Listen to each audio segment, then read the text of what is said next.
প্রতিবন্ধী ভাষা মানে কি তোমরা কি জানো? আচ্ছা, তোমরা হয়তো জানো না, আমি একটু বুঝাই দিই প্রতিবন্ধী ভাষা মানে কি।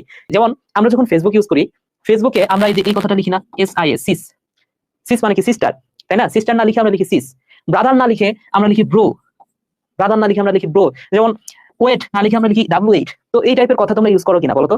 আমার মনে আছে, আমার একটা অভিজ্ঞতা আছে। আমি যখন প্রথম প্রথম ফেসবুক চালানো শুরু করি প্রায় 2014 বা 15 সালের দিকে, তো আমি যখন নতুন ফেসবুক চালানো শিখছি, খুব আবেগ, প্রচন্ড আবেগ। সবাইকে মেসেজ করতাম যে হাই কেমন আছো। তো ঠিক তেমনি আমি একজনকে মেসেজ করছি যে হাই, ও লিখছে হ্যালো। তো আমি বলছি যে কেমন আছো, ও লিখছে F9। আমি তো মাথা নষ্ট হয়ে গেছে, F9 জিনিসটা কি? আমি বললাম কেমন আছো, ও লিখে F9। তো আমি কই বললাম যে F9 মানে কি? ও বলে যে F9 মানে হচ্ছে ফাইন। ফাইন। হ্যাঁ, আমি তো অবাক যে কি বলে কি আল্লাহ, এইভাবে লেখা যায়? তো এটা ছিল আমার জীবনের প্রথম প্রতিবন্ধী ভাষা। তো তোমাদেরকে এখন একটা প্রতিবন্ধী ভাষা শেখাবো।